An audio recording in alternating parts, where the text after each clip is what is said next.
할렐루야. 대면에서 또 비대면으로 각자의 처소 가운데 하나님을 예배하는 예배자로선 우리 모두에게 하나님의 크신 은혜가 넘치기를 소망합니다. 이스라엘에게 있어서 가장 중요한 것이 있다라면은 그것은 바로 하나님을 예배하는 성전일 것입니다. 그렇다면 하나님의 성전에 있어서 절대 없어서는 안 될 것이 무엇일까요? 그것은 바로 하나님의 언약궤, 법궤이지요. 법궤는 하나님의 임재를 나타내는 그 상징으로서 성전에 있어서 결코 빠져서는 안 되는 것이 바로 이 법궤, 가장 중요한 물건이 되어지는 것입니다. 역대기 상에서 법궤를 다시 예루살렘으로 이동하는 장면은 이제 13장부터 16장까지 총 4장에 걸쳐서 우리에게 보여주고 있습니다.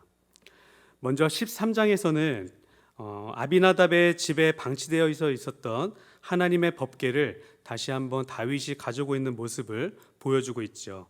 그런데 13장에서 다윗은 큰 실패를 경험하게 되어집니다. 왜 그렇습니까? 바로 하나님의 법궤를 이동하는 것에 있어서 새 수레를 이용해서 그 법궤를 옮기려 했기 때문입니다. 선택된 레위 사람들 중에 또 고핫 자손들만이 그것도 그들이 직접 업계에 메고서 이동해야만 했던 법궤를 다윗은 수레를 통해서 법궤를 이동하려 했다라는 것이죠. 이러한 과정에서 흔들리는 법궤에 손을 대었던 웃사가 죽게 되어지는 그 사고를 겪게 되어지는 것입니다. 아무리 법궤를 옮기기 위해서 새 수레를 준비하고 또 기쁨으로 노래하고 뛰놀지라도 그것은 하나님과는 전혀 상관없는 일이었다라는 것을 본문은 이야기하고 있는 것입니다. 왜 그렇습니까? 그것은 바로 하나님의 말씀에서 어긋나 있는 행동이기 때문이었습니다. 하나님을 기쁘시게 하는 것은 우리의 위대한 행동에 있지 않다라는 사실입니다. 하나님은 우리가 말씀에 순종하는 그 모습을 통하여서 우리의 모습을 기뻐하시고 그 모습을 또한 기쁘게 받으신다라는 사실을 기억해야 하는 것입니다. 이렇게 다윗은 웃사가 죽는 모습을 보게 되어지자 두려움에 빠져서 어떻게 하게 되어지죠? 다시 한번 그 법궤를 예루살렘으로 가져오지 못하고 가드 사람 오베네돔의 집에 두고자 결정을 했던 것입니다. 이렇게 13장에서 이야기가 끝나고 이제 14장을 넘어서 15장에서는 다윗은 이제 다시 한번 하나님의 법궤를 예루살렘으로 가져오기를 결심하게 되어집니다. 하지만 다윗은 예전처럼 자기의 생각대로 법궤를 옮기려는 것이 아니라 이제는 하나님의 말씀하신 대로 레위 사람들을 세우고 또 그들을 정결하게 준비시키는 모습들을 우리 15장에서 보여주고 있습니다. 이렇게 법궤가 예루살렘으로 돌아오는 그 관점에서 보게 되어지면 13장은 다윗의 실패의 모습이 나타나져 있고요. 15장에서는 그 실패를 통해서 다윗의 법궤를 이제 안전하게 예루살렘으로 가져온 다윗의 성공의 모습이 15장에서 볼 수 있는 것입니다. 그리고 오늘 본문 14장은 이렇게 법궤 운반의 실패와 그 성공 사이 가운데에 끼어 있다, 위치하고 있다라는 것을 우리는 볼 수 있게 되어지는 것입니다. 먼저 평행 본문인 사무엘하 6장에서는 다윗이 첫 번째 법궤 옮기는 것을 실패하게 되어지고 곧바로 두 번째 법궤를 옮기는 것으로 이야기를 이어가고 있습니다. 그리고 오늘 14장 내용인 14장의 내용은 법궤를 옮기기 전인 사무엘하 5장에서 이미 이루어진 사건이다라는 것을 이야기하고 있습니다. 이것은 무엇을 이야기하고 있습니까? 이것으로 본다면 사무엘서를 인용하고 있는 역대기서에서는 의도적으로 사건의 순서를 변경했다라는 것을 우리는 볼 수 있는 것입니다. 그렇다면 오늘 본문 14장에서는 우리에게 무엇을 말씀하고 있는지 한번 살펴보도록 하겠습니다. 오늘 본문은 모두 3가지 사건을 우리에게 보여주고 있죠. 먼저 첫 번째는 두로왕 히람이 다윗의 왕궁을 지어주었던 일, 그 두 번째는 예루살렘에서 다윗이 얻은 자녀들에 대해서, 그리고 마지막 세 번째에서는 블레셋의 전쟁에서 승리하고 있는 다윗의 모습을 보여주고 있습니다. 그리고 이 사건들을 통해서 14장 전체에서 이야기하고 있는 핵심이 있습니다. 그것은 바로 다윗은 하나님께 축복을 받고 그로 인해 다윗의 명성이 온 세상 가운데 퍼지게 되었다라는 사실입니다. 오늘 본문 마지막 절인 17절을 우리 함께 읽어보도록 하겠습니다. 17절입니다. 다윗의 명성이 온 세상에 퍼졌고 여호와께서 모든 이방 민족으로 그를 두려워하게 하셨더라. 14장에서의 전체 사건을 통해서 나타나고 있는 것은 바로 다윗의 명성인 것입니다. 다윗은 하나님께 우리가 잘 알고 있는 것처럼 엄청난 축복을 받은 자였습니다. 이렇게 하나님이 이스라엘에게 행하신 일로 인하여서 다윗은 세상에 모르는 사람이 없을 정도로 큰 명성을 얻게 되어졌다라는 것을 우리는 볼 수 있는 것입니다. 그렇다면 본문에서 다윗은 어떠한 번영과 명성을 나타내는지에 대해서 우리 1절부터 함께 살펴보겠습니다. 1절입니다. 두로왕 히람이 다윗에게 사신들과 백향목과 석수와 목수를 보내 그의 궁전을 건축하게 하였더라. 1절에서는 두로왕 히람이 자신의 기술자들과 또 목재들을 다윗에게 보내서 다윗의 궁전을 건축하게 했다라는 것을 이야기하고 있습니다. 두로왕 히람은 그렇다면 왜 이같이 다윗에게 이러한 일을 했던 것일까요? 우리가 보편적으로 생각해 볼 수 있는 것은 히람은 다윗의 명성이 높아지자 이스라엘과 손을 잡고 외교를 하고자 했던 것으로 우리는 볼 수 있습니다. 히람은 점점 막강해져가는 이스라엘과 동맹국이 되고자 했던 것입니다. 하지만 이와 반대되는 민족이 또 있죠. 그것은 바로 블레셋입니다. 블레셋은 다윗이 왕이 되어지자 이스라엘과 손을 잡는 것이 아니라 이스라엘을 쳐들어왔다라고 오늘 본문 8절부터 이야기하고 있습니다. 히람은 다윗과 평화의 외교를 선택했지만 블레셋은 다윗을 적대국으로 여기고 쳐들어왔다라는 것이죠. 본문은 이 모든 일들을 통해서 다윗의 명성이 퍼지고 있다라는 것을 또한 우리에게 보여주고 있는 것입니다. 우리가 잘 알고 있는 것처럼 히람의 이야기는 여기서 끝나지 않습니다. 이후 역대하 2장에서는 솔로몬이 왕이 되었을 때 다시 한번 히람이 등장하고 있습니다. 바로 솔로몬이 히람에게 편지를 보내고 그 편지를 받은 히람이 하나님의 성전을 건축하는 일에 바로 도움을 주었던 것입니다. 그때도 오늘처럼 히람은 기술자들과 성전에 필요한 여러 물자들을 보내 하나님의 성전을 건축하는 일에 함께 하고 있다는 것을 우리는 보게 되어지는 것이죠. 그렇다면 오늘 본문에서 히람이 다윗의 궁전을 지어주고 있는 이 일도 이후 하나님의 성전을 건축하는 일에 함께 할 수 있도록 하나님께서 미리 준비해 주시는 하나님의 은혜요, 하나님의 돌보심이고 이끄심이다라는 것을 우리는 발견할 수 있게 되어지는 것입니다. 이어지는 2절에서는 다윗은 하나님을 향한 다윗의 마음을 보여주고 있습니다. 2절을 제가 읽겠습니다. 다윗이 여호와께서 자기를 이스라엘 왕으로 삼으신 줄을 깨달았으니 이는 그의 백성 이스라엘을 위하여 그의 나라가 높이 들림을 받았음을 알미었더라. 하나님을 향한 다윗의 마음과 태도는 여러분 어떻습니까? 다윗은 자기 자신이 왕이 된 것은 물론 그로 인한 번영과 복을 이룬 모든 것이 자기가 이룬 것이 아니라 누가 이뤘다는 거예요? 이 모든 것이 하나님께서 이루시고 하나님께서 나에게 주신 하나님의 은혜다라는 것을 바로 고백하고 있는 것입니다. 그렇기에 다윗은 자신이 받은 그 은혜를 어떻게 사용해야 하는지에 대해서 잘 알고 있었습니다. 그는 2절 후반절에서 이렇게 이야기하고 있습니다. 그의 백성 이스라엘을 위하여 그의 나라가 높이 들림을 받았음을 알미었더라. 다윗은 하나님이 주신 번영과 그 은혜가 바로 이스라엘 백성들을 위해서 하나님께서 주신 것이다 라는 것을 잘 알고 있었다라는 것입니다. 여러분, 우리는 어떻습니까? 우리는 무슨 일에든 조금만 잘 되어지기만 하면 그 모든 것을 자신의 공으로 돌리려고 하는 것이 바로 우리의 모습입니다. 이러한 죄 가운데 있는 것이 이것은 바로 죄 가운데 있는 우리의 모습 속에서 자동적으로 나타나고 있는 우리의 반응이 되어지는 것입니다. 결국 이러한 태도는 하나님의 은혜를 잊어버리게 되어지고요, 또 내 중심에 교만으로 빠지게 되어지는 그 지름길이다라는 것을 우리는 경험하게 되어지는 것입니다. 그렇기에 우리가 하나님 앞에서 늘 겸손한 자가 되기 위해서는 우리의 관점이 오늘 다윗과 같이 내 중심이 아니라 바로 하나님 관점이 되어져야 한다라는 것을 보게 되어지는 것입니다. 나의 힘으로 이뤄내는 번영이 아니고 하나님께서 값없이 주신 은혜이다. 그렇기에 나만 위해서 사용하는 것이 아니라 하나님의 영광을 위해서 사용해야 한다라는 그 고백이 날마다 우리 입술 가운데 있어야 한다라는 것입니다. 이것은 바로 성경에서 말하고 있는 자기를 부인하고 있는 모습입니다. 자기를 부인하고 자기 십자가를 지고 예수 그리스도를 따르는 길, 그 길을 걷게 하는 것은, 또 그 길을 완성하게 하는 것은 바로 하나님 관점의 신앙이라는 것을 우리는 오늘 본문을 통해서 발견하게 되어지는 것입니다. 하나님의 은혜를 내 것으로만 여기지 마시길 바랍니다. 나에게 주어진 것을 내 욕심을 위해서 사용하는 것이 아니라 우리 이웃과 또 나라와 열방을 위해서 사용하여 하나님의 관점으로 회복되어지는 저와 여러분들의 신앙이 되어지기를 소망합니다. 이어지는 다윗의 복은 바로 자녀의 복입니다.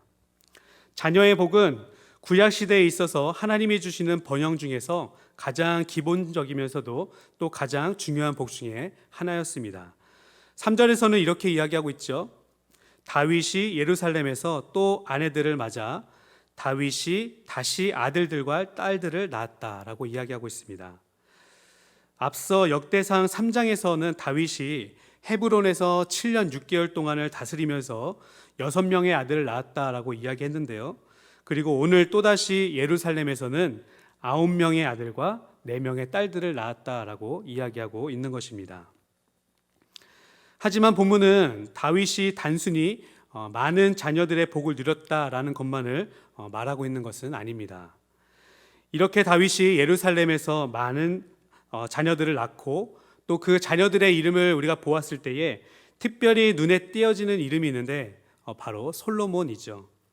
솔로몬은 우리가 잘 알고 있는 것처럼 앞으로 다윗 왕권에 바로 솔로몬을 통해서 그 다윗 왕권이 이어지고 있다라는 것을 우리는 보게 되어지는 것입니다. 다윗이 자녀의 복을 받았다는 것보다 더 중요한 사실은 바로 예루살렘에서 태어난 솔로몬이 앞으로 아버지 다윗을 이어서 하나님의 성전을 건축하고 또 그 왕권을 이어갈 것이다 라는 것에 본문은 더욱 초점을 두고 있다라는 것입니다. 왜 그렇습니까? 특별히 역대기서는 포로기를 마치고 돌아온 이스라엘 백성들을 대상으로 쓰여졌는데, 이렇게 그들은 역대기서를 통해서 솔로몬으로 이어지고 있는 이 다윗 왕권들을 보면서 아직도 하나님의 언약은 멈추지 않았다, 하나님의 언약은 이스라엘과 늘 함께하고 있다라는 그 소망을 발견하게 되어지는 것입니다. 마찬가지로 우리에게도 한 가지 소망이 있죠. 어둠과 같은 이 세상에서 완전한 빛을 비춰주실 영원하신 왕, 바로 예수 그리스도를 소망하며 살아가는 것입니다. 신실하신 하나님의 언약이 다윗에 이어서 솔로몬에 이어지는 것처럼 오늘 그 신실하신 언약이 바로 우리에게까지 이어지고 있다라는 것을 우리는 발견하게 되어지는 것입니다. 우리의 구원을 이루실 예수 그리스도만을 그렇게 소망하며 살아가는 우리들의 믿음의 삶이 되어야 될 줄을 다시 한번 소망합니다. 마지막 본문의 세 번째 사건은 바로 블레셋 침략의 사건입니다. 블레셋은 8절부터 16절까지 예루살렘에 모두 2번의 침략의 내용들을 우리에게 보여주고 있습니다. 8절과 9절입니다. 다윗이 기름 부음을 받아 온 이스라엘의 왕이 되었다 함을 블레셋 사람들이 듣고 모든 블레셋 사람들이 다윗을 찾으러 올라오매 다윗이 듣고 대항하러 나갔으나 블레셋 사람들이 이미 이르러 르바임 골짜기로 쳐들어 온지라. 여러분, 지금 상황은 어떻습니까? 다윗은 블레셋의 침략 소식을 듣게 되어지고 이를 방어하기 위해 나갔지만 이미 블레셋은 르바임 골짜기까지 쳐들어왔다라는 것을 이야기하고 있는 것입니다. 르바임 골짜기는 예루살렘 남쪽의 베들레헴과 굉장히 가까운 곳에 위치하고 있는 평원 지역이었습니다. 그렇다는 것은 이미 블레셋 군대는 예루살렘 근처까지 도달했다라는 것을 이야기하고 있는 것이죠. 어쩌면 긴박해 보이는 이러한 상황 속에서 다윗이 어떻게 대처하고 있는지를 우리는 눈여겨봐야 할 것입니다. 다윗의 대처는 어떻습니까? 우리 10절을 함께 읽어보도록 하겠습니다. 10절입니다. 다윗이 하나님께 물어 이르되 내가 블레셋 사람들을 치러 올라가리이까? 주께서 그들을 내 손에 넘기시겠나이까 하니 여호와께서 그에게 이르시되 올라가라 내가 그들을 내 손에 넘기리라 하신지라. 아멘. 다윗은 블레셋과의 전쟁을 앞두고 바로 하나님의 뜻을 간구하고 있다라는 것이죠. 다윗은 이렇게 묻고 있습니다. 제가 지금 블레셋을 치러 올라가도 되겠습니까? 이렇게 하나님 앞에 묻자 하나님은 지금 블레셋을 치러 올라가라 라고 명령하고 있는 것입니다. 하나님의 명령대로 다윗은 블레셋을 치러 올라갔고, 그때 하나님은 홍수가 모든 것을 쓸어버리듯이 블레셋 군대들을 쓸어버리셨다라는 것을 말씀하고 있습니다. 그리고 다윗은 이러한 하나님의 은혜를 기념하여서 그곳의 이름을 바알 브라심이라고 이야기하고 있습니다. 이 뜻은 여호와께서 나의 대적을 홍수같이 흩으셨다라는 의미를 가지고 있습니다.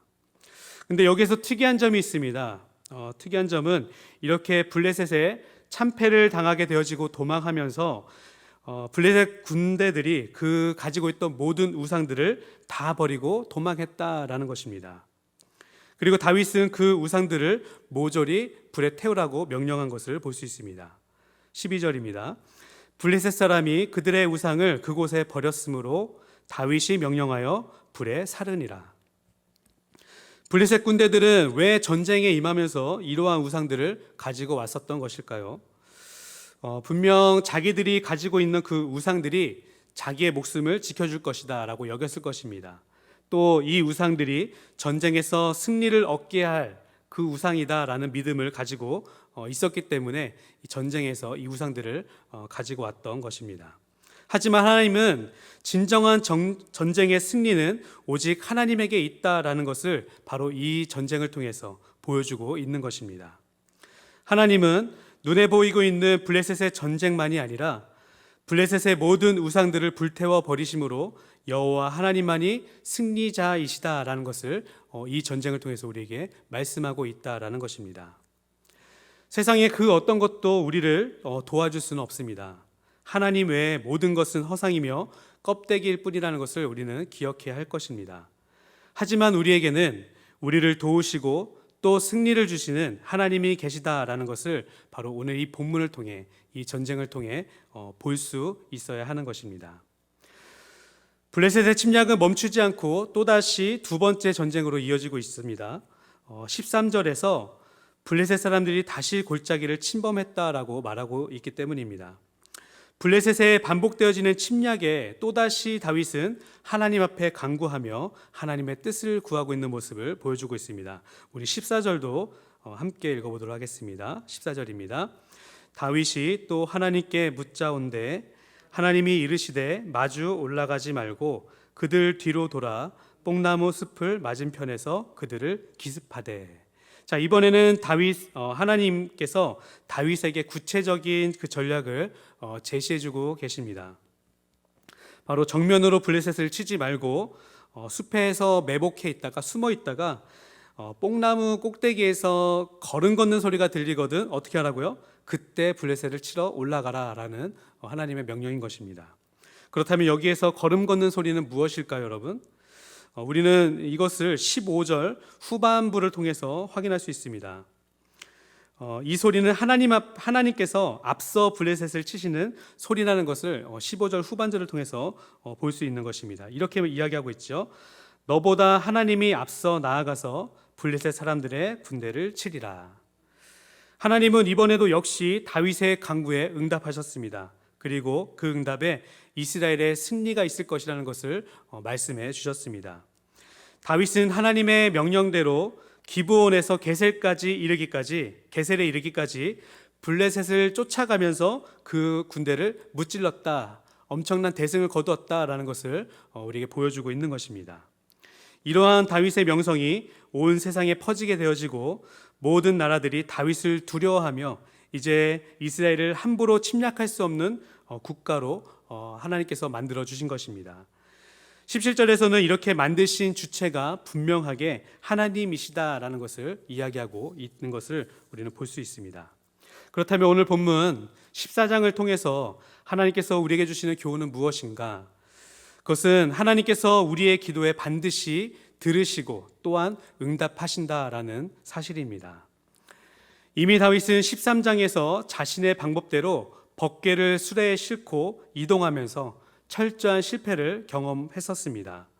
그리고 그 실패의 경험이 오늘 블레셋의 침략에서는 하나님의 방법을 구하게 함으로 인해서 이스라엘의 승리를 가져다 주는 성숙의 신앙으로 올라갔다라는 것을 보여주고 있는 것이죠. 다윗은 블레셋의 전쟁이라는 위급한 상황 속에서도 절대로 서두르지 않았습니다. 그는 하나님께 묻고 하나님의 응답을 기다리고 그 응답을 가지고 전쟁터로 향한 것입니다. 그렇기에 다윗은 하나님이 주시는 승리를 경험할 수 있게 되어진 것입니다. 비록 우리의 연약함으로 인하여서 실패를 경험할 수도 있지만 여러분, 이러한 실패 속에서도 하나님께서는 우리의 믿음을 더욱 견고하게 하시고 또 성숙하게 다듬어 가신다라는 사실을 기억하시기를 바랍니다. 그리고 그렇게 다듬어진 자는 이제 내 방법이 아니라 하나님의 방법이 무엇인지를 구하게 되는 기도의 사람으로 성장하게 되어진다는 것을 또한 기억하시기를 바랍니다. 우리 삶의 승리는 어디에 있습니까? 우리 삶의 승리는 바로 기도에 있습니다.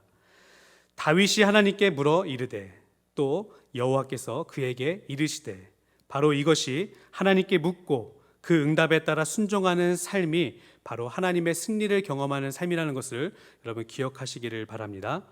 우리의 방법이 아니라 하나님의 뜻을 구하며 날마다 기도의 자리로 나아갈 수 있는 저와 여러분의 삶이 되시기를 소망합니다. 우리가 또 한 가지 본문을 통해서 보게 되어지는 것은 블레셋의 반복되어지는 침략 속에서 드러나 있는 다윗의 태도입니다. 오늘 본문에서 블레셋은 이스라엘을 2번이나 침략했죠. 그리고 이러한 침략 때마다 다윗은 자신의 방법이 아니라 어떻게 해요? 하나님 앞에 나아가 하나님의 방법을 물었다라는 것입니다. 13절의 시작은 이렇게 이야기합니다. 다윗이 또 하나님께 묻자온대. 다윗은 이미 앞선 블레셋의 전쟁에서 승리한 경험이 있었습니다. 그래서 그곳 이름을 바알 브라심이라고도 불렀습니다. 하지만 또다시 침략한 블레셋의 전쟁에서 다윗은 그 승리의 경험을 앞세우지 않았다라는 사실입니다. 지난번 승리의 방법을 가지고 전쟁에 나아간 것이 아니라 그 방법을 의지한 것이 아니라 다시 한번 하나님 앞에 엎드린 겸손의 모습을 우리에게 보여주고 있다라는 것입니다. 어찌 보면 다윗은 지난번 승리했던 방법으로 다시 한번 블레셋을 향해서 나아갈 수 있지만 그렇게 하지 않고 다시 한번 하나님의 뜻을 구하고 있는 것이 바로 다윗의 모습인 것입니다. 이것이 바로 다윗이 보여주고 있는 하나님 앞에서의 겸손한 모습이며 하나님만을 신뢰하고 있는 모습이라는 것을 우리는 발견하게 되어지는 것입니다.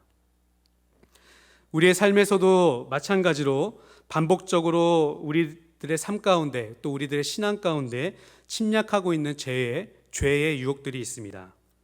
하나님을 바라보며 믿음으로 살아가는 우리를 넘어뜨리려고 공격하는 사탄의 달콤한 유혹이 날마다 있습니다. 이때마다 우리가 승리할 수 있는 방법은 무엇입니까? 바로 다윗이 우리에게 보여줬던 것처럼 또 하나님께 묻자온대의 신앙일 것입니다. 예전에 성공했었던 그 방법대로 살아가는 것이 아니라 또 대처하는 것이 아니라 오늘 나의 상황 속에서 승리를 주시는 하나님의 말씀을 의지하고 그 하나님께로 나아가는 모습인 것입니다. 그렇기에 매일의 맥체인 성경 읽기는 우리의 믿음만을 성장시키는 것이 아니라 세상의 유혹 속에서 하나님의 승리를 경험하게 되어지는 그 능력과 그 말씀을 우리에게 주는 중요한 도구가 되어지는 것입니다. 반복해서 찾아오는 세상의 유혹 속에서 여러분은 어떻게 이겨나가고 계십니까? 오늘 본문은 그 승리가 하나님을 향한 기도라는 것에 분명한 초점을 두고 있습니다. 세상의 유혹이 찾아올 때마다 우리가 취해야 될 태도는 또 하나님께 묻자온대의 신앙이라는 것을 우리는 기억해야 할 것입니다. 다윗은 하나님께 복을 받고 그 위대한 명성을 세상 가운데 떨쳤지만 결국 우리가 본문을 통해서 보게 되어지는 다윗의 명성은 바로 기도하는 신앙, 또 하나님께 여짜온대의 그 신앙을 우리는 바라보게 되어지는 것입니다. 우리에게 또다시 코로나라는 어려운 상황이 찾아왔습니다. 잘 이겨냈지만 또다시 반복해서 코로나의 어려움이 우리에게 찾아온 것입니다. 이러한 상황 속에서 우리가 해야 될 것이 있습니다. 무엇입니까? 그것은 바로 또 하나님께 여짜온대. 하나님께서 우리에게 주시는 그 인도하심과 그 보호하심을 우리가 기대하고 소망하며 하나님의 기도의 자리로 우리는 나아가야 할 것입니다. 그때 우리는 우리에게 힘과 능력이 되시는 하나님을 경험하게 되어질 것이고 또 승리를 주시는 하나님의 말씀과 그 방법을 깨닫게 되어질 것입니다. 기도하겠습니다. 하나님 감사합니다. 오늘 수요예배 하나님께 드릴 수 있도록 은혜 주셔서 감사합니다. 계속되는 어려움 가운데서도 낭망하지 아니하게 하시고 살아계신 하나님의 주시는 힘과 인도하심을 믿는 믿음의 역사가 한국 교회 위에 저희 교회 위에 있게 인도하여 주시옵소서. 하나님, 여러 가지 코로나 이 사태로 인하여서 소상인들, 학원하시는 분들, 하나님 또 일용직 여러 가지 다니면서 일하시는 분들 많은 어려움을 겪고 있습니다.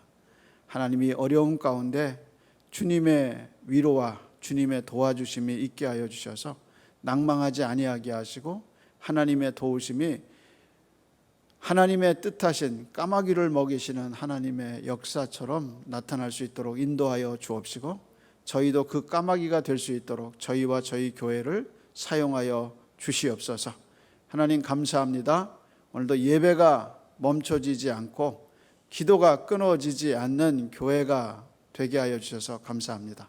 한국교회가 등불을 켜게 하시고 위로부터 주시는 하나님의 어두움 세계 속에 빛을 발하는 교회가 한국교회가 되게 하시고 저희 교회가 그 한국교회의 한 부분을 감당할 수 있도록 은혜를 베풀어 주시옵소서. 온전히 주님의 손에 의지하옵고 이제는 우리 주님 예수 그리스도의 은혜와 하나님 아버지의 공급하시고 채워주시고 지켜주시고 함께하시는 은혜와 성령 하나님의 진리 가운데 세워주셔서 끊임없이 기도할 수 있도록 힘주시고 은혜 주시는 성령님의 은혜가 온라인으로 예배하고 이곳에서 예배하는 이들의 심령 속에 이제로부터 영원토록 함께 있을지어다. 아멘.